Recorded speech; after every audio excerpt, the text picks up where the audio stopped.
जी को जानती हूँ, चंद्रशेखर आजाद पे इतना नहीं। भाई ये तो इस बार पीएम हमारी मायावती जी बनेंगी, ये तो हम सबको पता है। बहन जी बनने जा रही है प्रधानमंत्री। बहन जी बनेगी।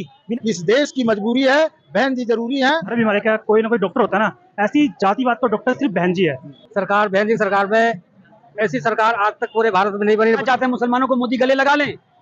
नहीं, गले तो लगा ही नहीं सकते। हेलो दोस्तों, एक बार फिर से आप सभी का देसी टीवी भारत पर हार्दिक स्वागत अभिनंदन करता हूं। हमारे साथ आज देख रहे हैं पूरी की पूरी यहाँ दिल्ली नीली हो चुकी है। दिल्ली नीली हो चुकी है। मैं देश की राजधानी में हूँ और सर्वे करने के लिए निकला हूँ कि 2024 में देश का प्रधानमंत्री कौन बनेगा। आइए लोगों से बातचीत कराते हैं, परिचय कराते हैं। बताइए साहब, क्या नाम है आपका? असद आजमी। असद जी, हम सर्वे कर रहे हैं लगातार ग्राउंड पर जाकर कि अब 24 में पीएम कौन बनेगा। भाई मोदी जी जा रहे हैं, बाकी देखिए इंशाल्लाह बहन जी की उम्मीद पूरी है आने की। बहन जी की उम्मीद पूरी है। देखिए, अभी घटनाक्रम बहुत बदलने वाला है। अभी सब कुछ क्लियर नहीं है। अभी गठबंधन टूटेंगे भी और बनेंगे भी। अभी बहुत अंदाजा लगाना ठीक नहीं है। मोदी जी भी डरे हुए हैं और ये नए नए जो कानून लाए जा रहे हैं इसलिए लाए जा रहे हैं क्योंकि मोदी जी को डर लग गया है कि वो जा भी सकते हैं। और गठबंधन जो इंडिया बना है उन्हें भी पूरा विश्वास नहीं है। हो कुछ भी हो सकता है और आगे जो 3-4 महीने आने वाले हैं उसमें कुछ भी बदला जा सकता है। मोदी जी जो एक नए कानून लाए जा रहे हैं वन नेशन वन इलेक्शन का, वो भी उसके आने के बाद भी घटनाक्रम बहुत ज्यादा बदला जाएगा। बहन जी की बात कर रहे हैं, बहन जी 2024 में, लेकिन गठबंधन में बहन जी नहीं है, कैसे देख रहे हैं? मैं राममिलन गौतम, जिला प्रभारी बहुजन समाज पार्टी जिला चांदनी चौक। बहन जी इस देश की ऐसी नेता है बहुजनों की जो सर्व समाज की बात करती हैं। 2024 में जो लोकसभा आज पूरा विपक्ष जो इंडिया और एनडीए गठबंधन बना है, इंडिया की मजबूरी है। बार बार लोग कह रहे हैं, उनके नेता कह रहे हैं कि बिना बहन जी की इंडिया अधूरी है और बिना बहन जी की इंडिया अधूरी है और पूरा देश चिल्ला रहा 2024 का। अगर मोदी को कोई हरा सकता है, नरेंद्र मोदी को कोई हरा सकता है तो मात्र एक नेता है बहन कुमारी मायावती, जो बहुजन समाज पार्टी की नेतृत्व करती है, जो बाबा साहब डॉक्टर अंबेडकर की विचारधारा को बढ़ाने वाली है।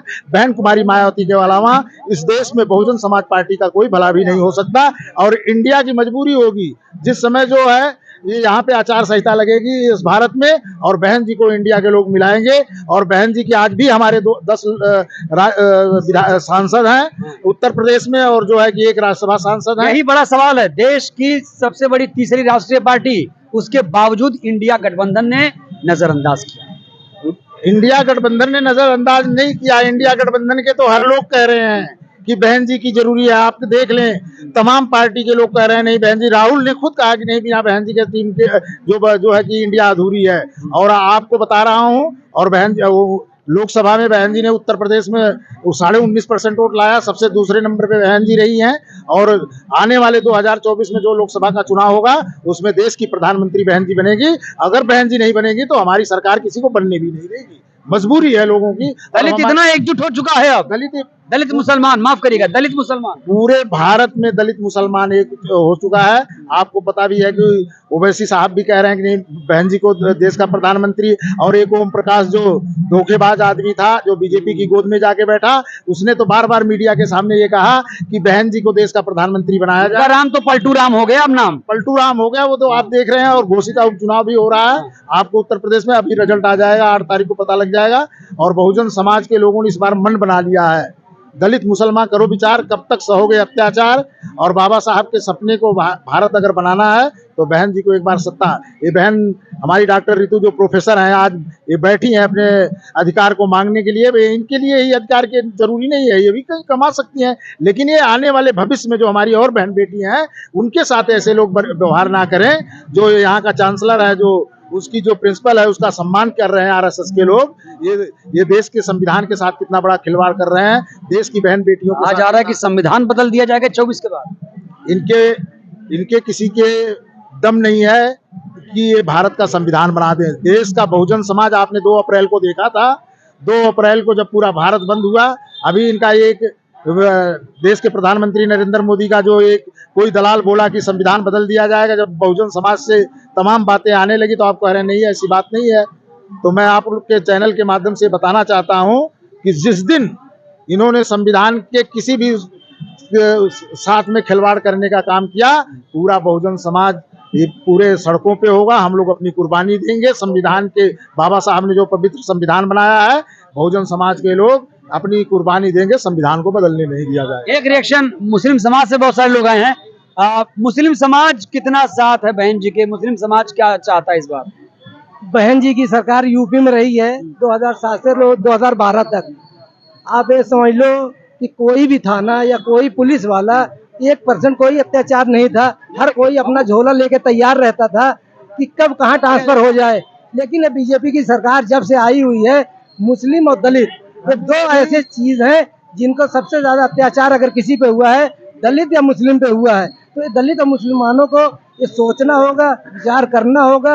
इसलिए मोदी जी हिंदुस्तान के अंदर तो मुसलमान को गले लगाना नहीं चाहते, विदेश में जाते हैं, बाहर मुल्कों में जाते हैं, उनके पैर छूते हैं। ये कौन सी उनका विचार है, कौन सी उनकी धारा है? वो भी तो एक मुसलमान है, वहां जाकर के पैर छूते हैं और यहाँ गले नहीं लगाते। बस यही मेरा। आप क्या चाहते हैं, मुसलमानों को मोदी गले लगा लें? नहीं, गले तो लगा ही नहीं सकते, ये हो ही नहीं सकता। ये आरएसएस और मुस्लिम एक हो ही नहीं सकते, कभी नहीं हो सकते। ठीक है, आपके पास आता हूँ। हमारे साथ एक बहुजन शेरनी भी, आइए इनसे बात करते हैं। जी, नाम बताइए और क्या लगता है, हम सर्वे लगातार ग्राउंड पे कर रहे हैं कि इस बार पीएम कौन बनेगा, क्योंकि अभी अम्बेडकरवादी कोई प्रधानमंत्री देश में नहीं बना। इस बार पीएम हमारी मायावती जी बनेंगी, ये तो हम सबको पता है। और मेरा नाम शैल कुमारी है, मैं 71 नंबर वार्ड से मैं खड़ी हुई थी इस बार। हाँ जी। महिलाओं पर क्या अत्याचार बढ़ा है? अभी तो जब मायावती जब थी उस टाइम तो कम था, लेकिन अभी फिलहाल तो बढ़ा है। अभी मैं अपनी बात बताती हूँ। जब मैं स्कूल टाइम में थी, मैंने एक टीचर से बात करी कि सर मुझे पढ़ा दीजिए मैथ।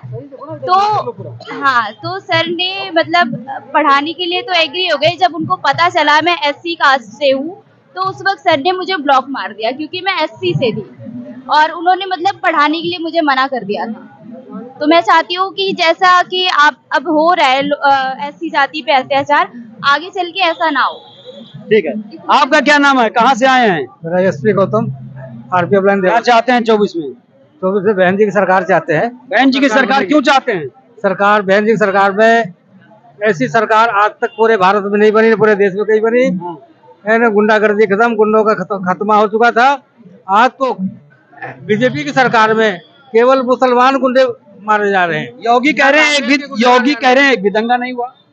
योगी कह रहे दंगा नहीं हुआ, ठाकुर कोई नहीं मारा जा रहा, यादव मारा जा रहा, मुसलमान गुंडे बनाए जा रहे हैं, दलित गुंडे बनाए जा रहे हैं। बाकी ना तो ब्राह्मण गुंडा है, ना तो ठाकुर गुंडा है। इस भारत में केवल तो 3 जातियां गुंडा है, बाकी 2 जातियां गुंडा नहीं है, ना ठाकुर ना ब्राह्मण, ये गुंडे नहीं है। दलित जो है, ऐसी समाज कितना एकजुट है? दलित समाज इस टाइम एकजुट हो चुका है, बस 24 का इंतजार कर रहा है। बाकी अभी ऐसे बातें चल रही है, लेकिन सब एक हो चुके हैं और मुसलमान भी एक हो चुका है। जी, तो देखिए क्या कहा गया, दलित मुसलमान एकजुट हो चुका है, जैसा कि आप तस्वीरें भी यहाँ पर देख पा रहे हैं। तो देखिए अब बड़ा सवाल ये कि मुद्दे क्या होंगे 24 में। आपने कहा बहन जी गठबंधन कर सकती हैं, लेकिन उन्होंने फिलहाल कहा कि हम ना कांग्रेस के पास जाएंगे ना तो बीजेपी के पास, दोनों की विचारधारा एक है। देखिए बहन जी, बीजेपी और कांग्रेस, इंडिया और एनडीए दोनों एक ही थाल के चट्टे पट्टे हैं। एक सांपनाथ है, एक नागनाथ है। 50 साल कांग्रेस रही और जो है कि कांग्रेस ने भी बहुजन समाज के साथ वही किया। बाबा साहब को भारत रत्न, कांग्रेस की सरकार 50 साल रही, बाबा साहब को भारत रत्न नहीं दिया गया। 1990 में जब हमारी तीन सांसद जीत के आते हैं, मानिया बहन जी एक वोट से अटल बिहारी वाजपेयी की सरकार को गिराती है। तो इनको पता लगता है कि बहन जी की क्या ताकत है। और मैं आपके चैनल के माध्यम से फिर पुनः बताना चाहता हूं कि इस देश की मजबूरी है, बहन जी जरूरी हैं। और बहन जी ऐसी लीडर है, बहन जी कहती हैं कि जो नारी के सम्मान में, मायावती मैदान में।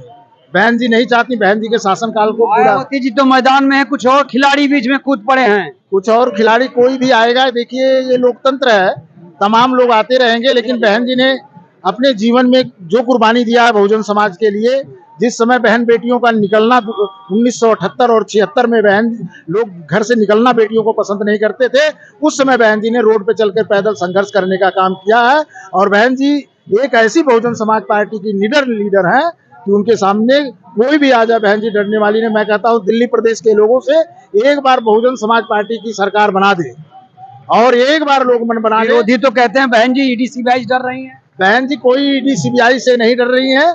बहन जी को लोगों को एक बात बताइए ना, अदानी अंबानी के पास कितना पैसा, उनकी ईडी सीबीआई नहीं हो रही। तमाम चंद चला वोट, जब चुनाव आ गया तो लोगों के सामने जो है कि ईडी सीबीआई जा रही है। ये तो इनका एक जुमला, अभी इन्होंने अध्यादेश बुलाने का काम किया है। 18 तारीख से इन्होंने वो किया। इनको डर काहे को है भाई? अगर आप सही है तो लोकतंत्र में खुल के आइए। अच्छा, आकाश आनंद जी आए हैं नए अभी। आकाश आनंद जी हमारे युवा नेता हैं और वो बहुत जमीनी स्तर से, आपने देखा होगा राजस्थान में, अभी बिहार में गए थे और बहुत ज्यादा समर्थन युवाओं का मिल रहा है। और आने वाले समय में बहुजन समाज पार्टी की सरकार बनेगी, इसको कोई रोक नहीं सकता। बिना हमारे किसी की सरकार बनने वाली नहीं है। एक और नेता चंद्रशेखर आजाद भी आए हैं, कूद पड़े हैं मैदान में। कैसे देखती हैं आप चंद्रशेखर आजाद? आकाश आनंद अब मेरे को चंद्रशेखर आजाद ये बताइए, सुनिए बहन जी को जानती हूँ, चंद्रशेखर आजाद को इतना नहीं। भाई, ये तो क्या कहेंगे आप? क्या आप चंद्रशेखर को नहीं जानती हैं? नहीं, इतना तो नहीं। चंद्रशेखर को नहीं जानती हैं? ये तो भाई, ये तो बड़ी खबर है। ये चंद्रशेखर को नहीं जानती हैं, बहन जी को जानती है। बहन जी को जानती हूँ, चंद्रशेखर आजाद को इतना नहीं। भाई, ये तो क्या कहेंगे आप? चंद्रशेखर को नहीं जानती हैं? देखिए, मैं आपके चैनल के माध्यम से बताना चाहता हूँ कि जो बच्चे पढ़ने लिखने में, बेटी अभी कॉलेज में क्वालिफाइड कर रही हैं, और चंद्रशेखर बहुजन समाज के चेहरे हैं, लेकिन जो है कि एक हम लोगों को समझ में नहीं आता। हम लोग भी युवा साथी हैं, हम लोग भी चंद्रशेखर के धरना प्रदर्शन में जाते हैं, लेकिन जिन साथियों के ऊपर गैंगस्टर लगता है वो हमारे साथी आज भी मुकदमा झेल रहे हैं। आजमगढ़ जिला उत्तर प्रदेश की धरती से मैं आता हूं और मेरे भतीजे के ऊपर भी आज केस लगी हुई है, वो लोग झेल रहे हैं। यानी आकाश आनंद सही कह रहे हैं? आकाश आनंद जी बिल्कुल ठीक कह रहे हैं कि युवाओं के ऊपर अगर रास्ता लग जाए, किसी तरीके का क्लेम लग जाए, किसी तरीके के मुकदमे हो जाए, तो मुकदमे कोर्ट का चक्कर काटेगा। तो इसलिए चंद्रशेखर को किसी तरीके से, हमारी बहन जी भी धरना प्रदर्शन करती हैं, बहन जी भी करती हैं। हम लोगों को कहा कि जो भी धरना प्रदर्शन होना चाहिए अनुशासनहीनता के अंदर नहीं होना चाहिए, अनुशासन के दायरे में होना चाहिए, संविधान के दायरे में धरना प्रदर्शन होना चाहिए। ये हमारी मुखिया बहन कुमारी मायावती जी, जो बहुजन समाज पार्टी की नेतृत्व कर रहे हैं, वो कहती है उसी तरीके का आकाश आनंद जी काम कर रहे हैं। ठीक, आप बताइए। सर देखो, अभी आपने नाम लिया था चंद्रशेखर आजाद। देखो, ऐसे पता नहीं कितने व्यक्ति बहुजन समाज को गुमराह करने की बातें करते हैं, जो अपनी रोटियां सेकते हैं, और जो हमारे मासूम नौजवान साथी हैं ना, जो उसमें युवा नाम से उनके साथ जुड़ जाते हैं और असंवैधानिक तरीके से अपनी कुछ हरकतें कर देते हैं, जिसके चलते 2 अप्रैल 2018 को इतने लोग राजस्थान में, दिल्ली में मारे गए। उन पे आज भी केस चल रहे हैं। हमारे कुछ साथी हैं, उनकी सुध लेने वाला कोई नहीं है। सिर्फ कोई सुध लेने वाला था तो वो हमारी बहन जी, हमारी नेता थी। बीएसपी पार्टी एक ऐसी पार्टी जो सिर्फ संविधान की विचारधाराओं पे चलती है। यही बात आपको चंद्रशेखर आजाद और आकाश आनंद जी को, दोनों को अलग करती है। हम संविधान के साथ चलते हैं, संविधान को मानने वाले। कहने से संविधान को मानना नहीं होता, उसे फॉलो करना पड़ता। आकाश आनंद जी विदेश में पढ़ के आए हैं और यहाँ भी उसी राजनीति से चल रहे हैं जिस राजनीति के चलते बहन जी ने अनुशासन के बताया था, और बताया इसे उनका मतलब कि पूरी दुनिया मानती है कि कानून का शासन क्या होता है, तो बोलते बहन जी का शासन था, वही कानून का शासन है। तो वही, इसीलिए हम चलिए ठीक है, आप बताइए क्विक रिएक्शन। 24 में कौन? 24 में बहन जी आएंगे। हाँ, श्योर है बहन जी के बगैर। आप भी बताइए। देखो, मैं बता दूं, अभी क्यों 2024 में बहन जी बनने जा रही है प्रधानमंत्री। बहन जी बनेगी, बिना बहन जी के लिए गठबंधन भी नहीं हो पाएगा। ये तो बार बार वो तो चिल्ला रहे हैं राहुल गांधी की बहन जी आए, लेकिन बहन जी जब आएंगे, अभी 4 राज्य का चुनाव हो रहा है, उन चुनाव को देखते हुए जब देख लेंगे, जब इसके बाद में पत्ता साफ करेंगे मुझे करना क्या है। बाकी प्रधानमंत्री बहन जी बनेगी। आप बताइए भैया। सर, मैं एक बात कहना चाहता हूँ, हर बीमारी का कोई ना कोई डॉक्टर होता है ना, ऐसी जातिवाद तो डॉक्टर सिर्फ बहन जी है। क्यों है? क्योंकि 2007 से 12 तक का आपने उनका शासन देख लिया, और जितने भी ये ताकते हैं ना जातिवादी, उनको दफनाने का काम सिर्फ बहन जी कर सकती है, इसके अलावा कोई नहीं कर सकता। और उसके लिए सत्ता तो चाहिए ना। सर, सत्ता चाहिए, सत्ता आएगी ना 24 में।